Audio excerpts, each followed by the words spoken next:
توعدون صدق اللہ العظیم۔ نبی پاک صلی اللہ علیہ وآلہ وسلم کی ذات مبارکہ پر درود و سلام کا تحفہ پیش کر لیجئے، برکت ہو جائے گی۔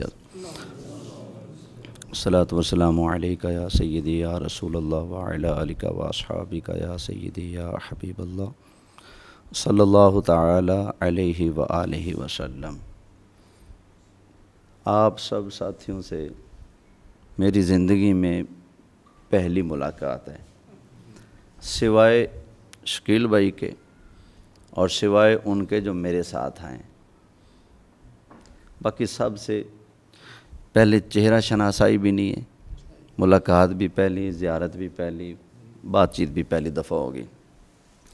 اور آپ میں سے کسی بندے نے بھی مجھ سے سوائے ان کے کسی نے ڈائریکٹ مجھ سے مخاطب ہو کر بات نہیں کی کہ ہمارے یہ سوالات ہیں یا ہم فلاں فلاں موضوع پر آپ سے گفتگو کرنا چاہتے ہیں۔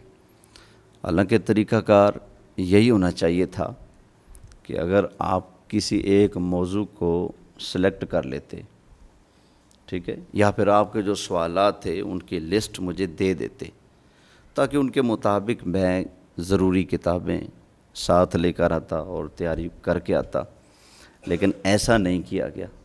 تو اگر آپ اتفاق کریں تو آج ہم کسی ایک موضوع کا انتخاب کر لیتے ہیں اور اس کے بعد کوئی تاریخ رکھ لیتے ہیں کہ فلاں تاریخ کو ہم دوبارہ جمع ہوں گے اور اس موضوع پر گفتگو کریں گے۔ اتفاق کریں تو یہ بھی ٹھیک ہے، وگرنہ ہمارا تو دعویٰ یہی ہے کہ علم کلی حقیقی مطلق جو ہے وہ اللہ کے پاس ہے، اور اللہ کی عطا سے جس کو جتنا علم عطا ہوتا ہے اللہ کے حکم سے وہ اتنا کے جواب دے پاتا ہے۔ اب جتنا کہ میں دے پاؤں گا انشاءاللہ تعالی میں حاضر ہوں، ٹھیک ہے۔ آپ چاہیں تو اپنے سوالات کے آغاز کر لیں، چاہیں تو آپ کسی ایک موضوع کا انتخاب کر لیجئے۔ اچھا، دوسری بات، سوال کرنے کا حق مجھے بھی ہوگا، ٹھیک ہے، آپ کو حق ہے، سوال کا حق مجھے بھی حاصل ہوگا۔ فی الحال تو ہم آپ کے علم سے استفادہ حاصل کرنے کے لیے ارشاد صاحب کی آپ کے ساتھ بات ہوئی ہے کہ چند ایک باتیں ہیں جن سے ہم چاہتے ہیں کہ ان بچوں کو سمجھائیں، یہی بات ہوئی تھی۔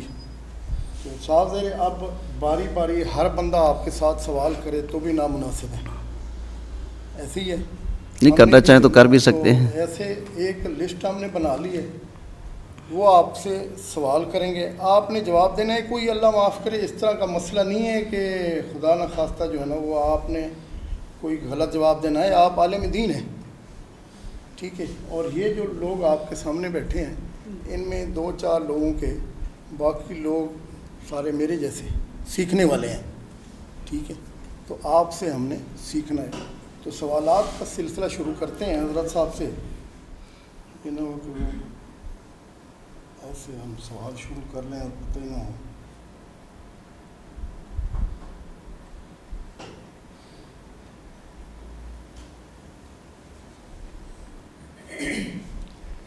سب سے پہلے جو سوال میں آپ سے کروں گا بنیادی طور پر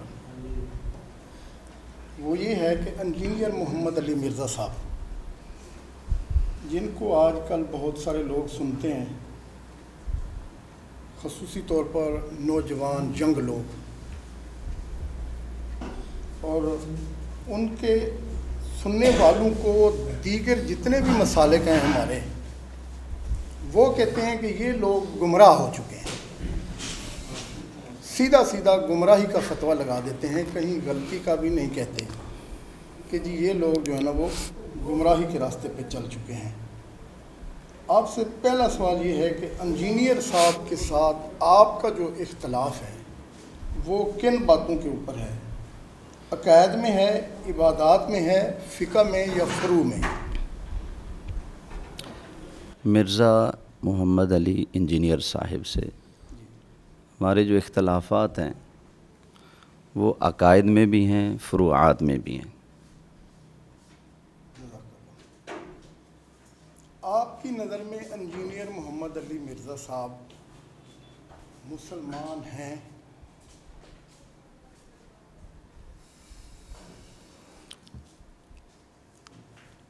میرے نزدیک جو میں نے قرآن و سنت پڑھی ہے، مرزا انجینئر صاحب کا کم از کم درجہ جو ہے وہ گمراہی کا ہے، جبکہ ان کے بعض اقوال ایسے ہیں جو کفر تک پہنچتے ہیں، تو ان کے اقوال پر، ان کے قول پر تو میں کفر کا حکم جاری کروں گا، لیکن جب تک میری براہ راست ان سے بات نہیں ہو جاتی ان اقوال کے بارے میں، ان کو بنیاد بنا کر، تب تک میں ان کی شخصیت پر کفر کا حکم نہیں لگاؤں گا،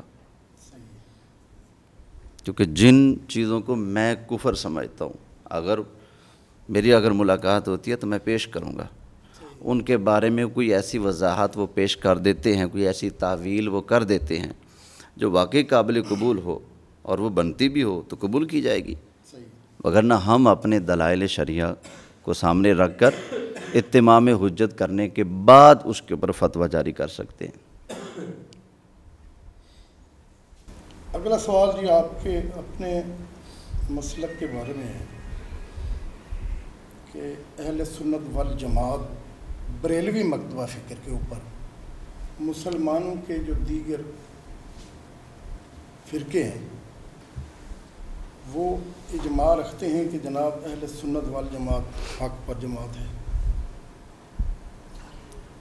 باقی فرقوں کی میں بات کر رہا ہوں، اہل حدیث، شیعہ، دیوبند، جتنے بھی فرقے مسلمانوں کے اندر ہیں۔ آپ کی بات تھوڑی سی مزید وضاحت کریں، اس کی کھولیں اس کو ذرا۔ اہل سنت والجماعت کا کہنا یہ ہے، بلکہ ہر فرقے کہتا ہے کہ ہم ہی حق پر ہیں۔ جی جی ٹھیک ہے جی۔ باقی جو مسلمانوں کے گروہ ہیں وہ ان کو حق پر سمجھتے ہیں۔ کن کو؟ اہل سنت والجماعت بریلوی فرقہ۔ بریلویوں کو اہل سنت بریلوی جو ہیں، ان کو باقی جو جماعتیں وہ حق پر سمجھتے ہیں کہ نہیں؟ جی بالکل حق پر سمجھتے ہیں۔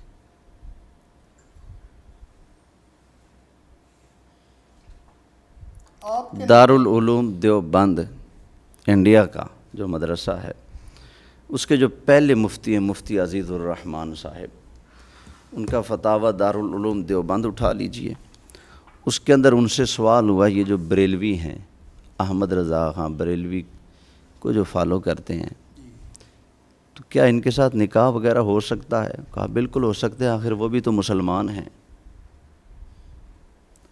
مرزائیوں نے اعتراض کیا تھا بہاولپور کے مقدمہ مرزائیہ میں انور شاہ کشمیری پر کہ آپ ہمارے خلاف کیسے اٹھ سکتے ہو، جبکہ آپ لوگ تو خود آپس میں ایک دوسرے کو کافر کہتے ہو، تو آپ جیسے کہتے ہو ویسے ہمیں بھی کہہ رہے ہیں، جیسے اس بات میں وزن نہیں ویسے اس بات کے اندر بھی وزن نہیں ہوگا۔ تو انور شاہ کشمیری نے کہا تھا کہ میں دیوبند کا ترجمان ہونے کی حیثیت سے یہ اعلان کرتا ہوں کہ ہم علماء بریلی کو کافر نہیں کہتے۔ جتنے بھی دیوبند والے ہیں، جتنے بھی اہل حدیث ہیں، جتنے بھی شیعہ ہیں، وہ سب کے سب ہمارے پیچھے نماز پڑھتے ہیں، ہمارے پیچھے نماز پڑھتے ہیں۔ حتیٰ کہ میں نے خود اہل حدیث علماء سے، دیوبندی علماء سے اور بعض شیعہ ذاکرین سے بھی اتفاق سے میری ملاقات ہوئی، میں نے ان سے پوچھا ہے اپنے بارے میں، تو انہوں نے یہی کہا کہ ہم آپ کو مسلمان سمجھتے ہیں، ہم آپ کو کافر نہیں کہتے۔ بہت اچھا جواب آپ نے دیا، ماشاءاللہ۔ اگلا سوال یہ ہے کہ آپ لوگ بریلوی مکتبہ فکر والے لوگ جو ہیں،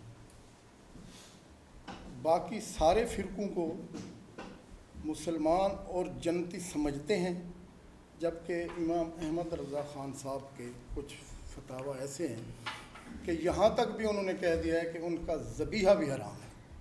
تو آپ اس بارے میں کیا کہتے ہیں؟ دیگر فرقوں کو آپ مسلمان کہتے ہیں، جنتی کہتے ہیں، اگر انہی عقائد پہ مر گئے تو؟ ہر فرقے کے ہر بندے کو نہ میں جہنمی کہتا ہوں، ہر فرقے کے ہر بندے کو نہ میں جنتی کہتا ہوں۔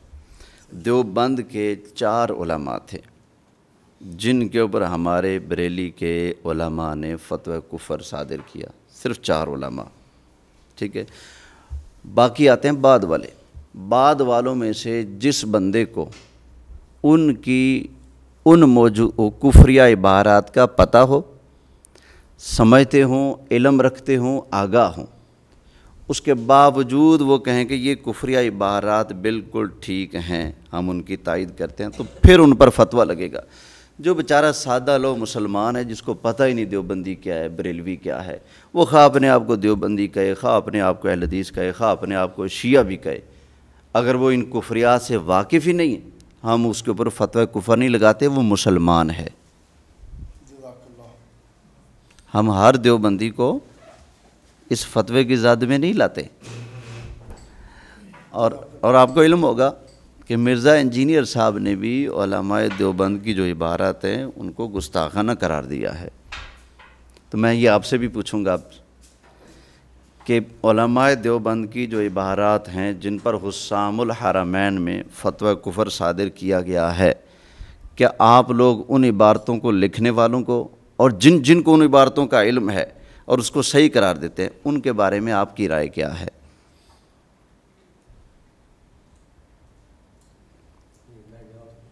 جی جی بالکل. جن لوگوں نے عبارت لکھی، جب ان پہ یہ فتویٰ لگایا تو اس کی وضاحت میں انہوں نے بڑے واضح انداز سے، جیسے انہوں نے کہا کہ ہم نبی صلی اللہ علیہ وسلم کی حتیٰ کہ آپ کی نعلین مبارک کی گستاخی کو بھی کفر سمجھتے ہیں. تو ہمارے ان عبارات کا مقصد یہ نہیں، گو وہ عبارات یعنی اس سے جو بریل مکتب فکر کے لوگ لیتے ہیں وہ معنی نہیں لیا جا سکتا ہے، یعنی ڈاؤٹیڈ ہے. نبی صلی اللہ علیہ وسلم کی عزت اور عصمت کا تقاضا یہ تھا کہ ایسی عبارات جو مبہم اور جس سے آپ کی شان کے لائق نہ ہو، تو یقیناً ان عبارات کو جو ہے وہ ردی کی ٹوکری میں ڈال دینا چاہیے تھا اور برملا کے رکھنا چاہیے تھا، کیونکہ وہ تعویل کرتے ہیں کہ تو اس لیے میری نظر میں وہ جو صحیح روش تھی وہ تو یہ تھی کہ ان عبارات کو ردی کی ٹوکری میں ڈالتے ہیں، کیونکہ نبی صلی اللہ علیہ وسلم کی شان مقدم ہے. لیکن کیونکہ جب انہوں نے یہ کہہ دیا کہ ہم آپ صلی اللہ علیہ وسلم کی نعلین مبارک کی بے ادبی کو بھی کفر سمجھتے ہیں، گستاخی سمجھتے ہیں، لہٰذا پھر فتویٰ تھوپنا ٹھیک ہے.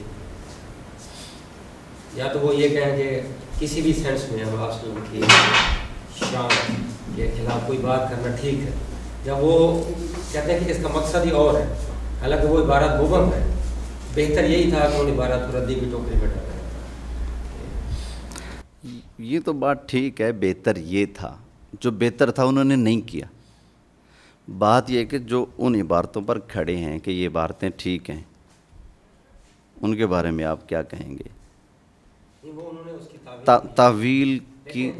تعویل کا نا دروازہ علماء دیوبند نے خود بند کیا ہے، اس لیے کہ ان کے بزرگ ہیں شاہ اسماعیل دہلوی، انہوں نے تقویۃ الایمان میں لکھا ہے، کہتے ہیں یہ بات بالکل فضول ہے، بے جا ہے کہ بندہ ظاہر میں لفظ بے ادبی کا بولے اور مراد کچھ اور لے. کہتے ہیں کہ یہ کوئی عام بارگاہ ہے، ظاہر میں لفظ بے ادبی کا بولے اور مراد کچھ اور لے. ظاہر میں کہہ دے کہ رسول اللہ مر کر مٹی میں مل گئے اور کہتا پھرے کہ میری مراد کچھ اور ہے. ظاہر میں کہے کہ حضور علیہ السلام کا خیال نماز کے اندر معاذ اللہ گدھے کے خیال سے برا ہے، بیل کے خیال سے برا ہے. حضور علیہ السلام کا خیال اگر نماز پڑھتے آ گیا تو بدلے کے اندر آپ کو 4 فرضوں کے بجائے 16 فرض پڑھنے پڑیں گے. اتنی شدت سے فتویٰ لگائے اور پھر مراد کچھ اور لے. تو یہ تعویل کی جاتی ہے شریعت میں، تعویل کا راستہ ہوتا ہے، لیکن کہاں جہاں تعویل ممکن ہو، جو چیزیں واضح ہوں، صراحت کے ساتھ موجود ہونا، وہاں تعویل کا راستہ نہیں کھولا جاتا. وگرنہ تو کوئی بھی بندہ کسی بھی قسم کی گستاخی کر کے تعویل کرتا پھرے گا. تعویل دیکھی جائے گی، تعویل کی گنجائش ہے یا نہیں. گنجائش اگر بنتی ہے تو تعویل کی جائے گی. کوئی بندہ معاذ اللہ رسول کو گالی دے کر اس کی تعویل کرے تو ٹھیک ہے نا. اب تقویۃ الایمان کے اندر لکھا ہے کہ ہر مخلوق بڑی ہو یا چھوٹی وہ اللہ کی شان کے آگے چمار سے بھی ذلیل ہے. ہر مخلوق بڑی ہو یا چھوٹی، اللہ کی شان کیا کہ چمار سے ذلیل ہے۔ حاشیے میں دلیل کیا دی ہے؟ قرآن کریم کی آیت لائے وَلَقَدْ نَصَرَكُمُ اللَّهُ بِبَدْرٍ وَأَنْتُمْ أَذِلَّةٌ، اور ترجمہ یہ لکھا بدر کے موقع پر اللہ نے تمہاری مدد کی حالانکہ تم سب اس وقت ذلیل تھے۔ اور آگے لکھا ہے کہ بدر کے موقع پر اللہ نے حضور اور حضور کے صحابہ کی حالت کا نقشہ کھینچتے ہوئے یہ کہا ہے کہ تم لوگ بدر کے موقع پر ذلیل تھے۔ پہلے کہا کہ ہر کوئی ذلیل ہے، پھر دلیل قرآن سے دے رہے ہیں کہ بدر میں اللہ نے حضور کو اور حضور کے صحابہ کو ذلیل کہا۔ اب اتنی بڑی بات جو کر دے، کیا اس میں تعویل کی گنجائش ہے؟ کسی کو بندہ ذلیل کہے کہ تو ذلیل ہے، پھر بندہ کہے جی اس میں میری مراد یہ ہے کہ ہم ذلیل شریف آدمی کو ذلیل کہتے ہیں، تو یہاں تو تعویل نہیں نہ چلتی۔ سمجھ گئے نا آپ؟ اس طرح کی بحث میں لگے رہے تو میرے خیال ہے یہ رات بھی پوری گزر جائے گی۔ ہمیں تھوڑا سا تھوڑی تعویل پر گفتگو ضروری تھی کہ تعویل وہاں ہوتی ہے جہاں تعویل کا راستہ ہو۔ پہلے جو ہمارے ابہامات ہیں نا وہ ہم دور کرنا چاہ رہے ہیں سارے ایک ایک کر کے۔ اگر یہ اس سے متعلقہ کوئی بات آئے گی تو سوال ہوگا نا۔ ہاں آپ ہمیں تو عبارتوں قطع کلام آپ تو اپنی جگہ پر قائم و دائم ہے نا، آپ تو نہیں ہٹے ہوئے۔ جو لوگ سوال لکھوا کے بیٹھے اگر ان کا سوال ہی رہ جائے، ان کا جواب ہی رہ جائے تو فائدہ۔ اصل میں نا مرزا صاحب کو فالو کرتے ہیں نا، مرزا صاحب کو فالو کرتے ہیں نا، اس لیے میں نے کہا کہ انہوں نے بھی ان عبارات کو کفریہ کہا ہے۔ آپ تعویل کریں گے تو آپ مرزا صاحب کے راستے سے ہٹ گئے۔ بہت ساری چیزیں ہاں جی مرزا صاحب کو اس طرح تو فالو نہیں کرتے، فالو تو وہ چلو ٹھیک ہو۔ جو قرآن حدیث کے جی یعنی مرزا صاحب کی ہر بات کو آپ فالو نہیں کرتے؟ جو قرآن حدیث کے مطابق ہو، ہر بات تو مرزا صاحب کی میں بھی رد نہیں کرتا۔ وہ اگر 100 باتیں کرتے ہیں تو ان میں سے وہ 50 باتیں صحیح کرتے ہیں۔ وہ بہت ساری ایسی خرافات کو پکڑ کر بیٹھے ہوئے جن کی پکڑ ضروری تھی، اور میرے باس میں ہو تو میں ان کو شاباش بھی دوں کہ یہاں پر آپ نے بالکل ٹھیک کام کیا۔ اپریشیٹ والی بات کو اپریشیٹ کرنا چاہیے۔ آپ میرے ساتھ اتنا چلے نہیں نا۔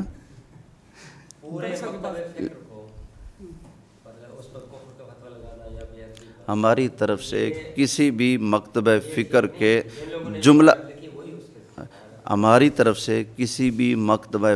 فکر کے جملہ افراد پر کفر کا فتویٰ نہیں،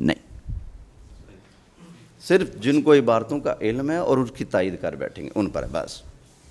یعنی کہ چند مخصوص مسائل کے اوپر گرفت ہے آپ لوگ، کہنے کا مقصد یہ ہے کہ سب پہ نہیں۔ کس کی؟ اس طرح ٹوٹل آپ، میں نے سوال یہ کیا ہے کہ احمد رضا خان صاحب رحمۃ اللہ علیہ نے فتویٰ لگا دیا کہ وہابی فرقے پر، ٹھیک ہے، پوری ویڈیوز کھڑی ہوئی ہیں اور فتوے موجود ہیں پورے فرقے پر۔ آپ نے اس کی چلو اچھا کیا، کلیئر کر دیا کہ صرف ان چیزوں کے اوپر جو کفری ہے۔ مولانا احمد رضا خان کا جو فتویٰ ہے نا وہ ہے حسام الحرمین کی صورت میں، اور حسام الحرمین اگر آپ نے پڑھی ہے تو اس میں یہی ہے کہ جو شخص ان عبارتوں پر اطلاع پائے پھر ان کی تائید کرے وہ اس فتوے کی زد میں آتا ہے۔ جس بیچارے کو پتہ ہی نہیں وہ کیسے جرم دار ہے۔ مطلب علم بصیرت نہیں رکھتا نا، میں اہل علم سے ہوں، دنیاوی علم تھوڑا بہت رکھتا ہوں۔ میں نے اپنی ایک ہسٹری کی بک اپنی جو کہ امپارشل آدمی لکھی، ان کا کوئی مذہبی بیک گراؤنڈ نہیں ہوتا، وہاں انہوں نے مختلف علماء کرام کی نا ان کی تحریریں باقاعدہ ایز اٹ از شائع کی ہے۔ تو میں اس میں پڑھا تھا احمد رضا خان بریلوی صاحب نے واقعی وہاں کو اتنا برا کہا ہے کہ آپ خود بھی ان کے ساتھ متفق نہیں ہوں گے۔ مطلب وہ ایک ایسی کتاب ہے کسی مولوی یا کسی مطلب اسپیسیفک فرقے نے نہیں لکھی، ویسے ہسٹری کتاب ہوتی ہے ہماری بی اے یا ایم اے کے اندر ریکمینڈ کرتے ہیں کہ یہ کتابیں آپ ریفرنس کے طور پر پڑھ سکتے ہیں تاکہ آپ اس میں تاریخ پاکستان کے حوالے سے علماء کے حوالے سے بہتر آپ کو اس میں۔ انہوں نے وہابیوں کو برا بلا کہا اور رج کے کہا، لیکن ہر وہابی کو نہیں کہا، ہر کو نہیں کہا، ہر ایک کو نہیں کہا۔ وہابی نہیں، بہت اچھی بات ہے کہ مسئلہ تو کلیئر ہوا کہ ہر وہابی کو نہیں۔ اب یہ فرقے سے تو نکل آئے نا، بہت خوبصورت بات ہے کہ پورا فرقہ ان کے یہ نظر میں یہ غلط نہیں ہے. یہ ایک بات یاد، ایک غلط فہمی ایک مرتبہ پھر دور کر رہا ہوں. ہم کسی بھی فرقے کے، جماعت کے ہر فرد کو کافر بے ایمان نہیں کہتے. حتیٰ کہ اہل سنت کا جو مین اختلاف ہے، جو جڑ سے اختلاف شروع ہو جاتا ہے، وہ شیعہ کے ساتھ ہے نا. بالکل وہ صدیوں سال پرانا اختلاف ہے، دور صحابہ سے شروع ہو گیا. حتیٰ کہ وہ قرآن کے بارے میں بھی وہ الگ رائے رکھتے ہیں، ہماری رائے الگ ہے.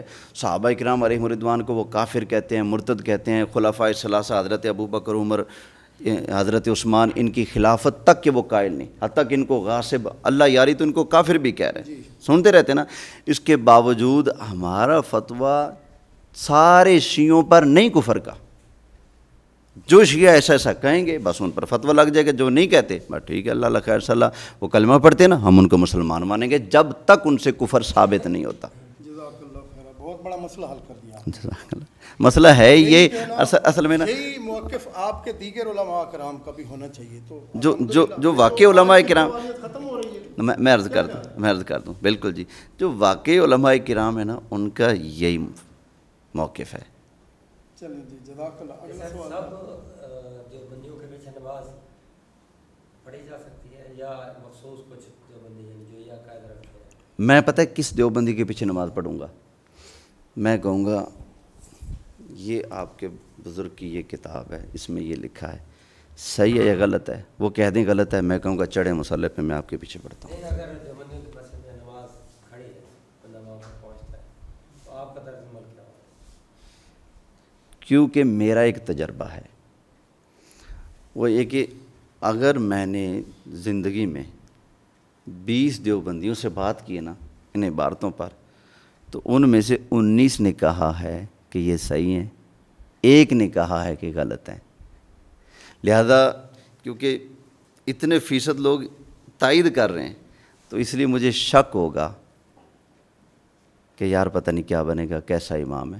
ہاں اگر میری ملاقات ہو جاتی ہے، میں اس سے پوچھ لیتا ہوں بھی تمہارا کیا خیال ہے. اگر وہ کہہ دے کہ ہاں کفری عبارات ہیں، یہ میرا ان سے اعلان برات ہے، اپنے آپ کو کروڑ مرتبہ دیوبندی کہے، وہ مصلی پہ چڑھے گا، میں پیچھے نماز پڑھ لوں گا.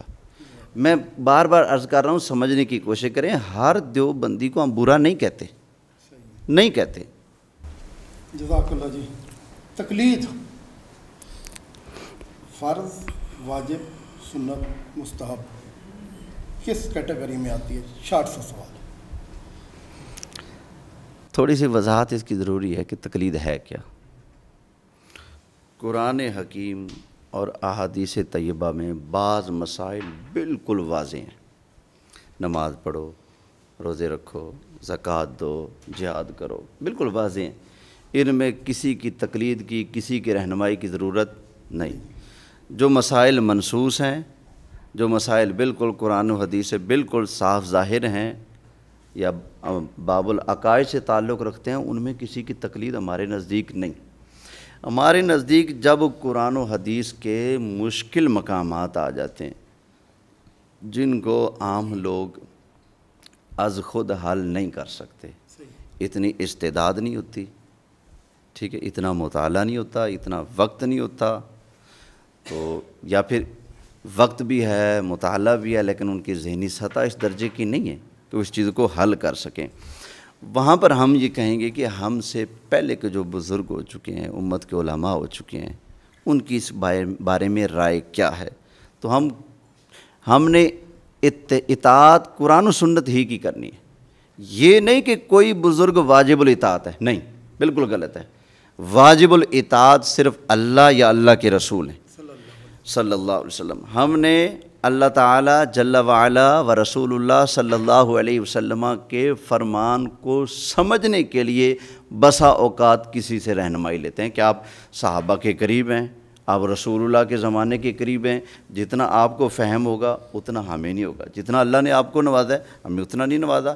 اس مسئلے میں ہم مشکل میں ہیں، تو آپ کی کیا رائے ہے؟ وہاں پر جو رائے دیتے ہیں اس کو ہم قبول کرتے ہیں. صرف حنفی علماء سے یا دوسرے شافعی حنبلی دوسروں سے؟ پہلے علماء کا فتویٰ اس پر تھا کہ تقلید جو ہے نا مطلق ہے، کہ آپ کسی بھی امام کی پیروی کر سکتے ہیں. ٹھیک ہے. لیکن جب لوگوں نے دیکھا نا علماء نے کہ لوگ نفس پرستی میں پڑ گئے ہیں، امام شافعی کہتے ہیں جائز ہے تو ادھر چلے جاؤ، امام اعظم ابو حنیفہ کہتے ہیں کہ جائز ہے تو ادھر آ جاؤ، وہ کہتے ہیں ناجائز ہے تو ادھر سے نکل جاؤ.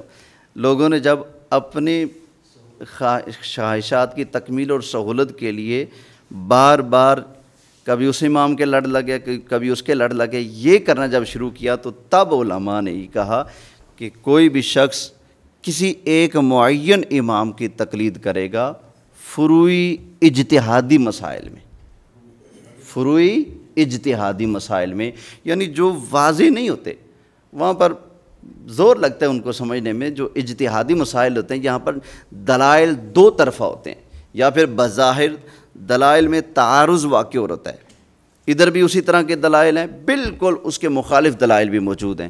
اب بندہ عام کنفیوز ہو جائے گا کروں کو تو کیا کروں. تو ہم دیکھیں گے جو قرآن و حدیث کے ماہر ہیں، جنہوں نے اپنی زندگیاں اس کام کے لیے وقف کر دی ہیں، ہم نے تو تھوڑا سا ٹائم دیا، جنہوں نے ساری زندگی دی تو اللہ نے ان پر کرم بھی خاص کیا، تو ہم ان سے رہنمائی لے لیتے ہیں بس.